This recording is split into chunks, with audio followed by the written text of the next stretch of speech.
Today, the discussion is going to be how to handle anger. A lot of people have destroyed many things and taken very wrong decisions when they are very angry. And I want to see if we can look at anger and then see what to do about it, because it have destroyed marriages. Decisions have been taken which are very wrong outcome with bad outcomes, and a lot of things have happened, in fact, very badly. Today, this video is being inspired by what just happened to me today. I was going to lose out in a deal, in a business deal that was supposed to be bringing quite a lot of money for me, just because who was supposed to be patronizing me, who was supposed to be my junior, called me and was really speaking to me angrily, was talking so much, and I had the options to cut the phone on him because he's supposed to be a junior and should have some decorum speaking to a senior. But I resisted it, and then finally I was able to calm him down. I told him that if you are very angry and you're speaking, you should calm down and we can talk it out. And I was able to talk with him to the point that he realized what he did and he was telling me sorry, and therefore our business continues. So I'm going to keep getting patronages from him because I was able to handle that. And it just dawned on me that how many things have we lost by just this, our quick decisions because we are offended. So I now started looking at it like anger in itself. If you become displeased over something, it is not a sin until your responses begins to show up towards it. Anger becomes a sin if your responses break God's law. That is why anger becomes a sin. Displeasure, or maybe we should be able to separate anger and displeasure, because displeasure looks like a milder term, like when somebody is displeased at another person and still in charge, still in control of your decisions. I think we can keep that for displeasure. Anger, why anger has been termed a sin, is because many people that are angry will usually break God's law. They are going to act beyond the perimeters of what is acceptable, what would be right, if checked up from scriptures. That is why anger it is. So lessons from today I want us to learn quickly is: number one, when you are angry, always look for a way to calm yourself down. Don't, because you are angry, destroy everything. Because you are angry, you don't care the outcomes. No, it will affect you greatly. A lot of things will go wrong when you are angry. That's number one. Then number two, don't take decisions in anger. Don't ever, because you are offended, you are very displeased, you are angry, you now take a decision. If you take a decision in anger, I can bet you that 99.9% of the decisions, you are going to regret all of them. Many marriages are broken because of decisions taken in anger.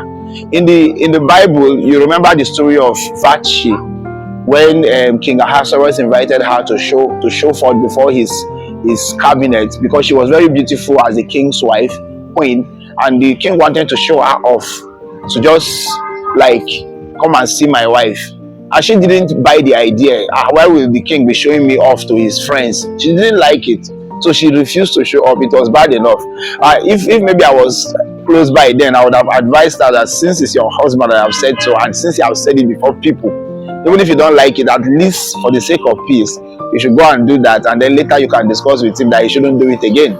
But she didn't have good advisors and she refused to show up, and it was quite a very big offense in the land of in the then Persian empire, and she was banished out of the land. And that was how we have the book of Esther. Esther became the queen because they eventually sought her. So, but finally, King Ahasuerus started remembering Vashti, and it touched him for Vashti. So he started feeling for her. So he had taken a decision for the wife of his youth, which he loved.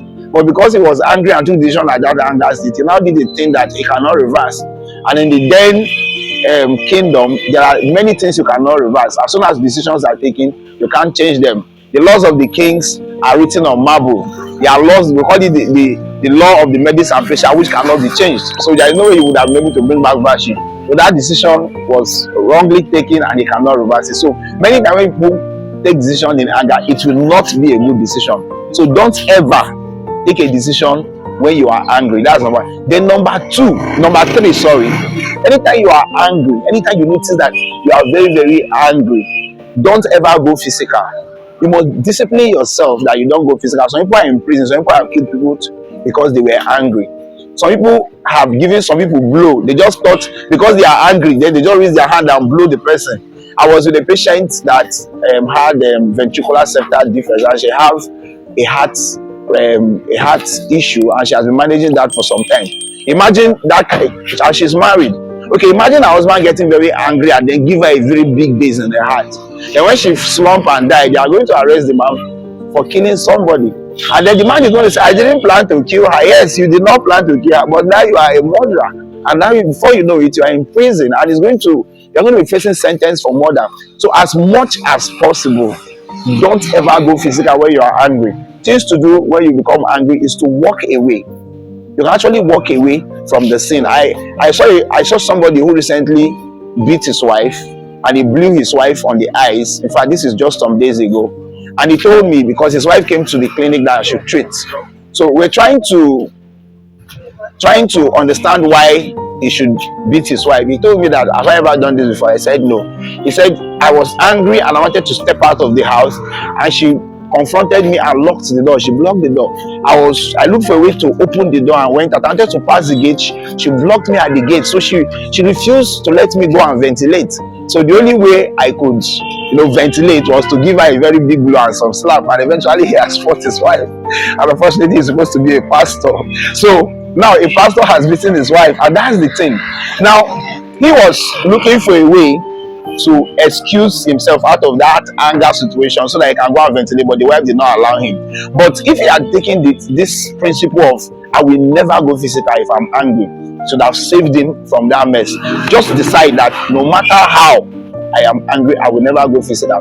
Then there's another drug to being angry: grace. Anger is a nature that can be removed by God.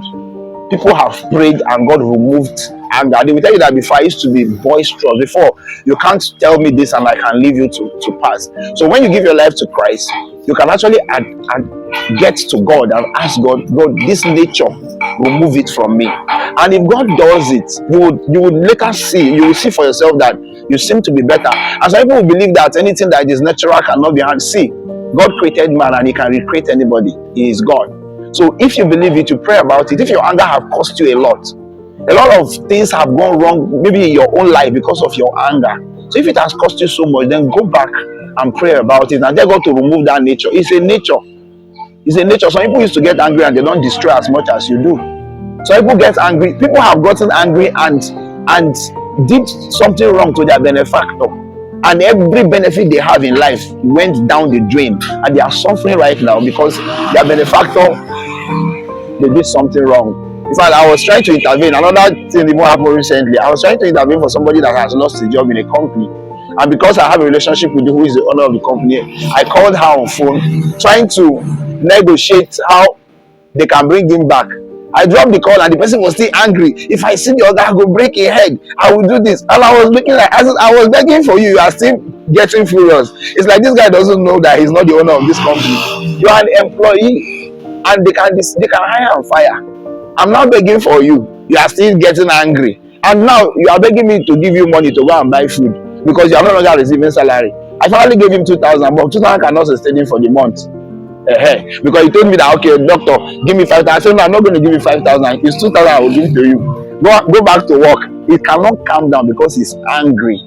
So please, I beg you, if your anger is causing you a lot, take that anger to God in prayer, and you will not regret that you did. I hope you have learned some few lessons from this. God bless you.